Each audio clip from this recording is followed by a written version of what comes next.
In today's show, we look at the fantasy basketball waiver wire. Who's being added? Who's being dropped? Are they the right moves? What moves should you make? Let's have a look, Michael Bolton. Thanks, Josh. It's Michael Bolton here, and it's time for another episode of the Locked On Fantasy Basketball Podcast. Let's get to it. Let's get to it, indeed. You are Locked On Fantasy Basketball, your daily fantasy basketball podcast, part of the Locked On Podcast Network.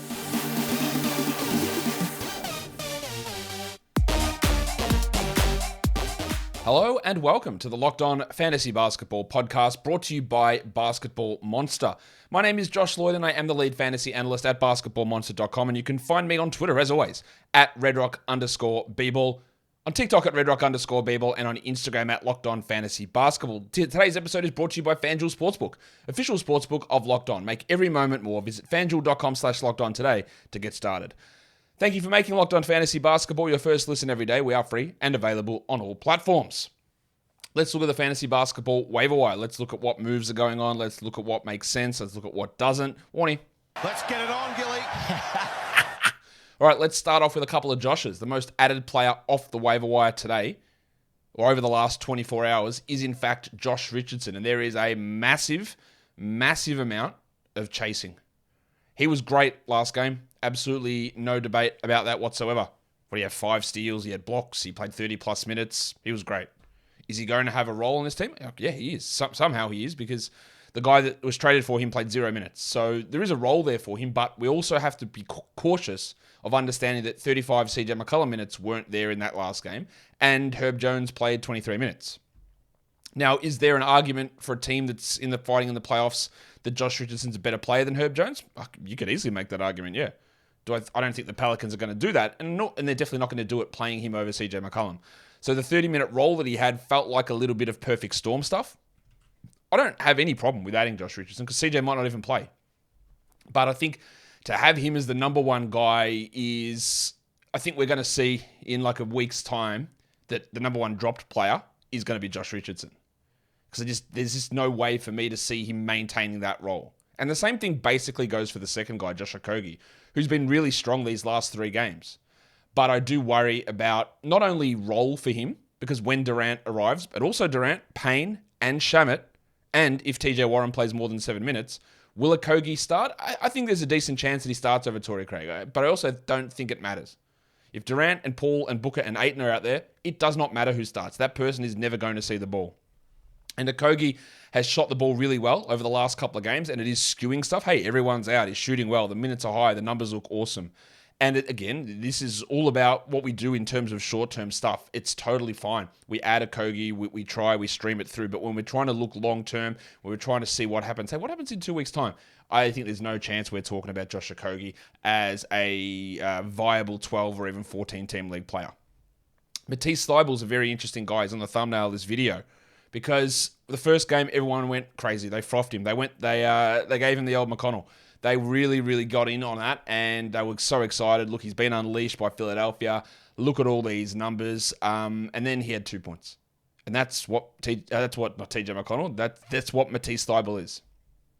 Now, with Anthony Simons getting injured, I don't know how long he's going to be out. That does open up still more minutes for Thybulle, who would have been battling Reddish and Little and maybe Winslow and Sharp for minutes. But we're still treating Thybulle basically exactly the way we were before he was traded to Portland.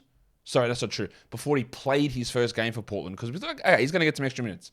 He is a steals stream specialist who provides out-of-position blocks at a decent enough rate, but he's not winning you blocks on his own. But you have to understand that every time you play him, you will get absolutely dinged in the points category. And even if you're playing head-to-head or roto, it's really worth noting this. You can say, I'll play him in roto, right, and I'll get my steals up. That's true. But every time you play him, he uses one of your games cap, and your ability to get 16, 17 points out of that point slot moves down from 15, 16, 17 to 4. So you need to make that up somewhere else. That is the conundrum with him. It's why rankings fail to recognize what he does. Because you'll see him ranked 100th or 110th. You go, oh, that's good. And look at those steals. They're awesome. But everything else, someone else has to pick up that slack to get there. And I don't see him becoming this awesome shooter or this awesome offensive player or this massive rebounder or this big passer. He is exactly the same player that he was in Philadelphia, he will just play more minutes, and that absolutely has a lot of value for lots of different teams. And for others, it means nothing. So just beware. Does it mean anything for your team? And in a points league, I don't really see it. I don't see why you would bother with him in a points league. So just be really cautious. We all loved that first game, and everyone talked about it, and he was the buzz of the fantasy basketball community, industry, whatever. His name was mentioned everywhere. And then the second game, I heard nothing. You hear no peeps at all. And that's one of the other things. Side note, sidebar, right? Can I approach the bench? Part of the thing why I do this show, I love doing it. It's fun. I love talking about it. But I also feel like there are certain lessons that we can all learn and accumulate information on. And some of the stuff that I try to talk about is that being careful of how you consume your media. Because everyone heard about the big games that Matisse Thybulle was putting up. Everyone heard about that big game. Everyone heard about the massive games Cam Thomas was putting up. No one makes a post saying, Cam Thomas had 7 points last game.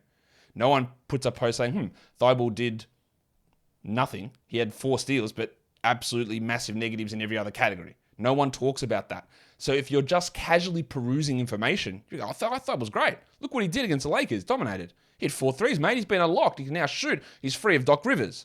And the bad game, the bad game, steals is always going to be there. That is never changing with Thybulle. Never. And this is not just about him. It's just about in general. But watch the stuff that gets highlighted versus the stuff that doesn't get highlighted. Sadiq Bey, did you know he scored 51 points in a game once? Yeah, I'm sure you've heard that. I'm sure you haven't heard that he was like a 32% shooter for 2.5 years from 3, because that doesn't fit into anything exciting. And I don't blame media or social media or people for highlighting that, but we have to take everything in when we're looking at fantasy, not just the pick and choose the big games. Much like the Josh Richardson situation, he was unbelievable for the Pelicans. But is there any realistic way that he continues to play 34 minutes a night on this team? Almost no way. But that doesn't get highlighted. And that's what I want you to do, is always dig deeper. Dig deeper behind stuff. Look at every single piece of information rather than the one that gets blown up where you can feel excited. And that's a natural thing to do, is get excited about something. But just be really cautious about where that leads you in terms of decision making. Yeah? Hope that makes sense. Shaedon Sharpe, one of the most added players. He has been one of the worst fantasy players per minute all season. Except recently.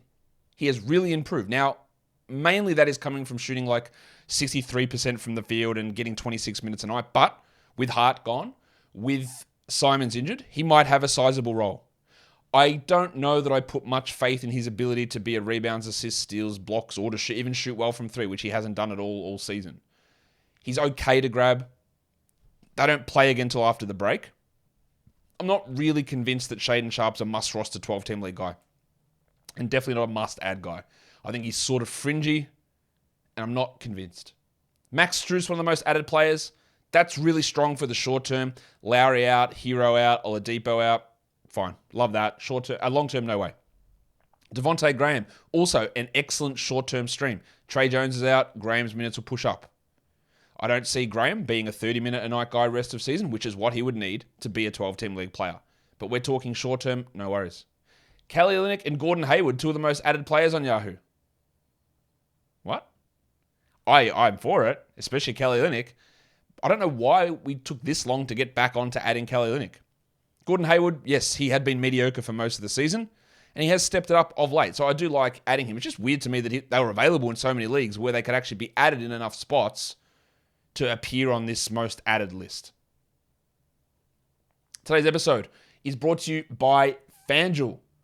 The NBA season, the midpoint is here, and now is the perfect time to download FanDuel, America's #1 sportsbook, because new customers get a no-sweat first bet up to $1,000. Do you think that we always refer to the All-Star break as the midpoint of the season, when obviously it's not. It's like 65, it's actually 71% through the season.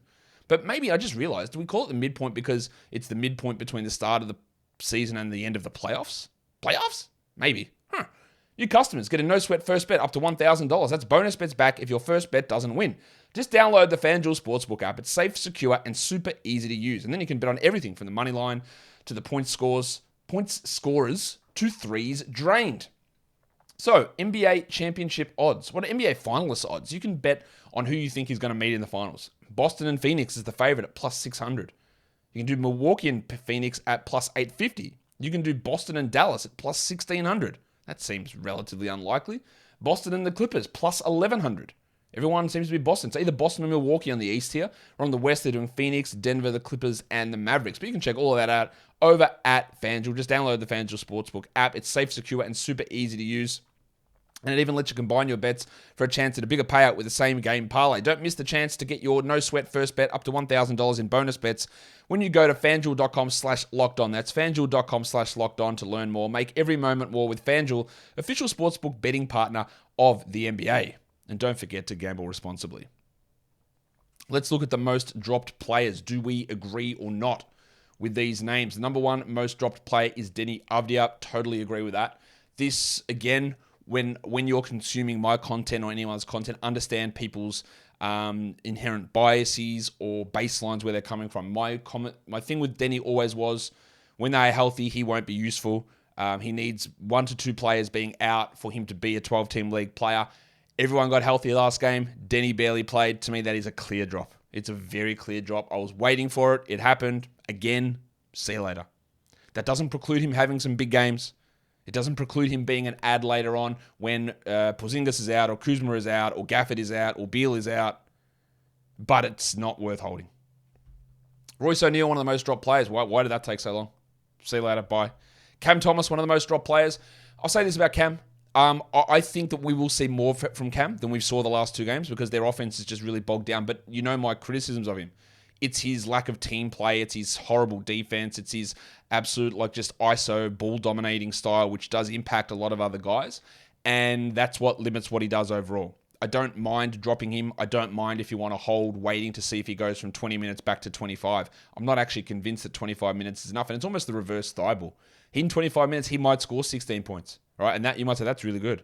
That's useful to me. For what if he gets 16, 1-1 with no steals, no blocks, and shoots 37%? Then every other category that you've got there, you've got to make up somewhere else. And that becomes equally as tough as dealing with Thybulle scoring 2 points, but getting you 4 steals and 2 blocks.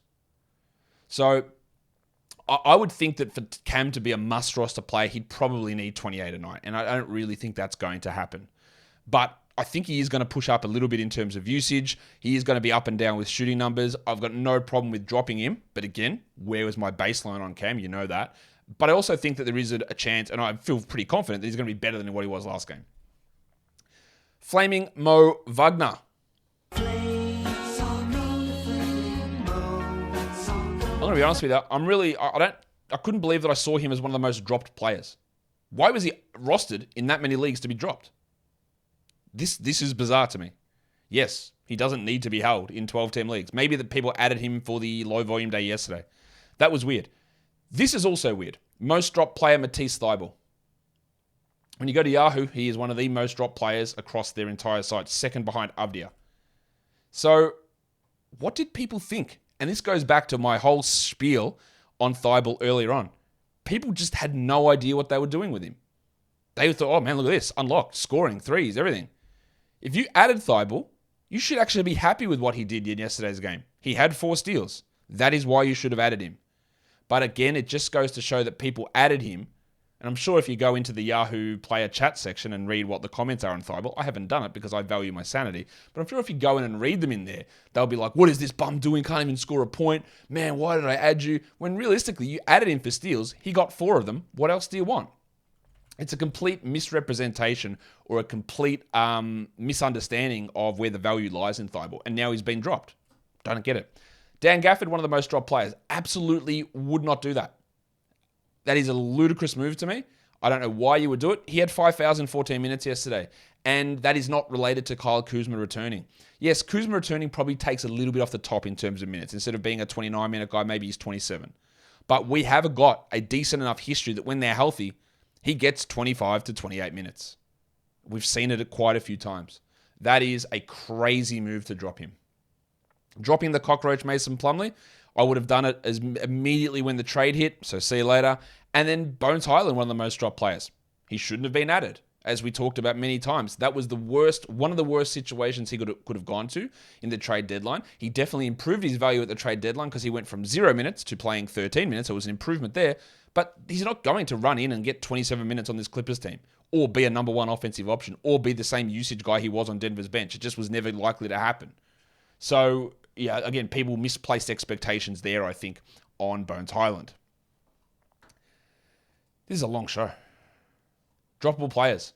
These are guys who are rostered in a decent chunk of leagues who I just don't think are worth holding when we're looking long term. We'll start in Atlanta with a couple of guys, Bogdan Bogdanovic and Saddiq Bey. I've put them both together because I think they impact each other. Because they're both going to be coming off the bench, assuming John Collins is healthy. And they both need the ball in their hands. They need to get shots, and that's going to impact them. Bogdanovic was already on the fringes of 12-team leagues. Saddiq Bey was on the fringes of 12-team leagues. Now they interact with each other, and it's going to push them both out of 12-team leagues, is my understanding. Or not understanding. It's my expectation. So when there is someone that you want to add, when there is an option arriving for someone, oh, this guy looks interesting, and you've got Bogdanovic or Bey at the back end of your 12-team roster, you can get rid of him. I don't think you're going to lose out too much. I think we have to face facts that RJ Barrett's bad. Like, we've been holding, have we? Sometimes we have. And my thing with him is like, if you drafted him in category leagues, you drafted him for his points, understanding all the other stuff. But now that I'm thinking about it, I think a lot of people drafted him not for that. And they just think, well, he got a big contract. He's going to be better. He scores 20 a game, so everything else must be good. And now I just more and more I just realize that people just don't understand the fantasy valuations of guys at all times. Like Matisse Thybulle getting dropped. And now that Josh Hart's there, if Barrett struggles, he probably isn't getting gifted 36 a night. And if he's not scoring 20 points a night, there is no fantasy value there at all. I still would hold him in a points league, Rowan. But in a category league, I think the one thing that you are holding on to him for is probably not going to be there anymore. I think the big sneeze, Precious Achiuwa, is a drop. I don't think we need to hold on to him with Pirtle establishing himself, with OG and Gary Trent probably back first game after the break. I wouldn't bother holding on to Precious through that. The next ones here are more points league guys, but there is some category league droppable nature to them. Emmanuel Quickly, that's the arrival of Hart as well. Now, Quickly was really strong last game, 28 minutes, but also, like, it's him, it's Barrett, it's Grimes. Someone is losing out here. And if Quickly doesn't play 29 a night, he's not a 12-team league player. And I just think last game he played 28, but Barrett played 24. Right? As much as I think Barrett's losing out, I don't think he's losing out down to 24. And I think Quickly is going to cop it. And Hart only played 27, and that's probably going to rise. So I'm not as big on holding Quickly. I think D'Anthony Melton can go in points leagues. Honestly, in category leagues, if you wanted to move on, if he's your worst player, totally get it. I think it's okay. And again, this is. I know people love laughing at him, but this is actually sad. Ben Simmons is a drop. I am honestly, I don't know what happens to his career now. Go watch Ben Simmons highlights from like year 2 in his career, and go watch him now. It's insane how different it is. It's really quite sad how much he has declined, and things are just getting worse. You don't need to hold through this, but maybe some level of sympathy. I don't know. He's just, everything's really bad. And then Malik Beasley. I definitely wouldn't hold Malik Beasley in a points league. No chance. In a category league, there can be some value, but let's be honest. He played 28 minutes a night for the Jazz, and he was on and off 12-team rosters because of the streaky nature of his shooting and the fact that he doesn't do anything else apart from points and threes. And while some people go, well, he's playing with LeBron. He'll play 30 minutes a night. He'll have so many wide open threes. This is a fallacy. This is something that gets thrown around all the time, that all of these guys have significant improvements playing next to LeBron. Shout out to Rui Hachimura, Lonnie Walker, Russell Westbrook, Kyle Kuzma. All these guys get worse. Maybe you could say Walker got better, but he's also playing significantly worse now as well. So it's a big hypothetical that might sound good in theory. I just don't think there's enough volume there or enough other stuff that Beasley does to make it worth me waiting to see him get these minutes, especially with old mate Darvin Ham saying that he's going to start Russell and Schroeder together, because that means that Beasley comes off the bench. Let's look at some must-roster players. We'll bang through this one. These guys are available in over 20% of leagues, and I think they're all top 100 guys the rest of season. Walker Kessler, Mark Williams, Daniel Gafford, Markelle Fultz. All of those guys are top 100 category league players and should be rostered. Walker Kessler, Mark Williams, Colin Sexton, Markelle Fultz. These guys are all top 100 points league players, and they should be rostered. Now, Sexton definitely crosses over into the category league one and should be rostered. I don't think Gafford does. I don't think Gafford's a must-roster points league player, but I think all of these other guys are. So there are a lot of different options here, and they're available in lots of spots. Just make sure they're not on your wire. Let's look at some guys who are top 100 over the last week and talk about the relative values of them. I've already spoken at length about Josh Richardson and Josh Okogie. Their recent production has been great. Our doubts on is whether that continues in 2 weeks' time. KJ Martin. He's been really good. The minutes are up. I've been talking about having him as a 12-team league guy for about 3 to 4 weeks now. Nothing has changed in that regard. He is a punt free throw player, but he should be rostered in every 12-team league points and categories. Kyle Anderson is a top 100 player. He's available in like 60% of leagues. He came off the bench last game. I don't think you should be having him on the wire. Add him, and then if stuff starts to go bad, drop him. But add him. Shaden Sharp, yes, he's been great.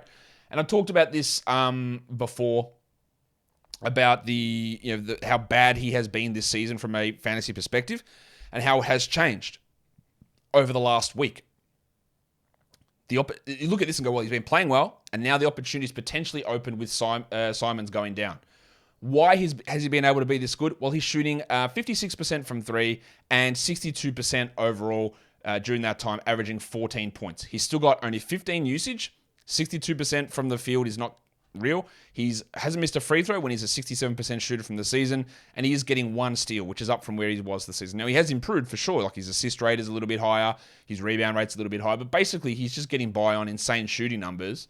And even if he was to start and play 28 minutes a night, we're not banking on him being a 60% shooter. In fact, it's more likely he's a 56% shooter, a 46% shooter. So he's been great. I'm not that convinced, though.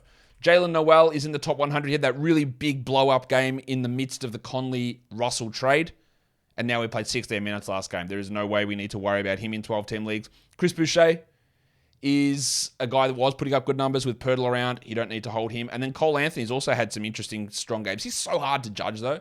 Like, obviously, he's out at the moment with a wrist injury, but he'll have 17 points in 24 minutes. He'll have 6 points on 12 shots in the same minutes. It's all over the place. He's always worth a stream, but as a must roster, I don't think so. Let's look at some deeper league guys. Available all in less than 90% of leagues. More than 90% of leagues. Jay Crowder and Ricky Rubio, I think, are 14-team league options. Rubio's maybe more towards the 16 because of missed games, and Crowder won't play until after the break. But they're both options. And then for 16-teamers, there's quite a few names here. Big Dick Nick Richards is a 16-team league guy, if not 14. Probably more 16. Aaron Neesmith, 16-teamer. He does start, and getting a starting player is useful. And he will have games where he does look top 100, then others where he's top 300. That makes him overall a 16-team league guy.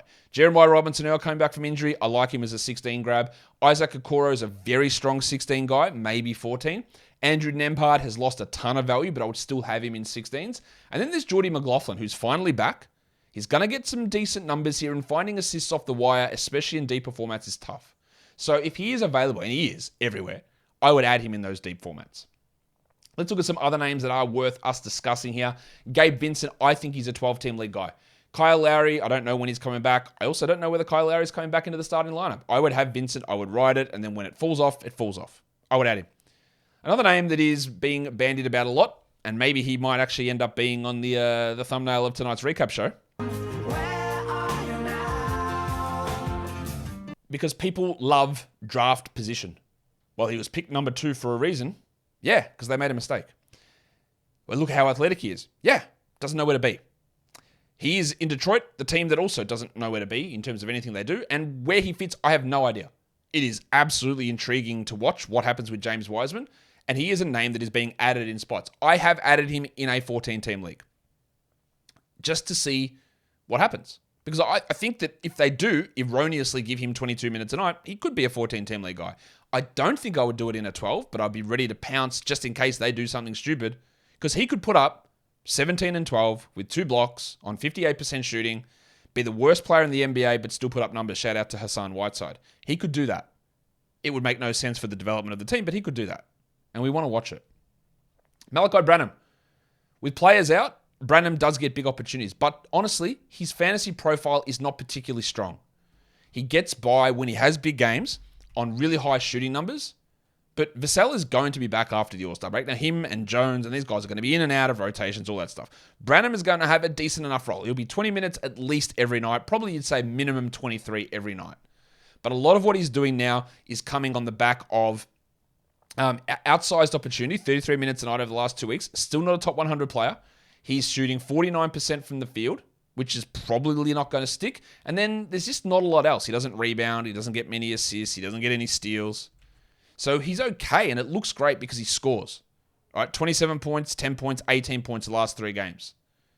But I just don't really trust him as a 12-team long-term guy as much as I do like him as a player. I think Goldfinger Charlie Bassey's worth looking at. And if I'm in a 16 or 14 team league, I would add him. I think he's going to get the bulk of the backup minutes behind Zach Collins. And if he gets 24 a night through foul trouble or whatever, that's actually a 12-team league player. So we watch that. Patrick Williams, do we give him another chance? The only reason we do is because of the Bulls' 3 games in the next 4 days of NBA action. And DeMar DeRozan's out. So he's going to disappoint us. But Williams is an option, especially with Caruso battling some injuries as well. Sammy Hauser, with the Celtics banged up, Hauser is worth it. But on a healthy team, he probably doesn't play. But for now, you're getting tons. Marcus Smart is back. That will impact him. Jaylen Brown's out. Tatum's still dealing with his stuff. Whatever was going on with Rob Williams is there. Hauser is a great points and threes guy, but it won't last long term. Isaiah Jackson is going to be an interesting one to watch because we saw Miles Turner miss the last game and they started Daniel Tice, which of course is a laugh. It's ridiculous. We all know that. But for today's game, Tice and Turner are both questionable. So there's a really decent... If you say that Tice and Turner are both 50%, if I remember my maths probability stuff, that means that there's a 75% chance of one of them missing, which means it's a 75% chance of Isaiah Jackson being worth the stream, which are pretty good odds. Maybe someone can correct me. I haven't done probability stuff in maths in a while. I think that's how it works. And then the other one is Max Strus. We did talk about it a little bit earlier, but with Oladipo Hero out, he is a pretty good stream for now. But long term, I don't really see it for the Winter Soldier. And guys, that'll do it for me today. Don't forget to follow this podcast on Apple Podcasts, Google Podcasts, Stitcher, Spotify, and on the Odyssey app. And if you're here on YouTube, thumb it up and leave your comments down below. We are so close to 60K. And I know there's a lot of you watching that haven't subbed. I've only got 150 to go. If you could get me to 60K before the All-Star break, we're so tantalizingly close. Hit the subscribe button. Guys, we are done here. Thank you so much for listening, everyone. See ya.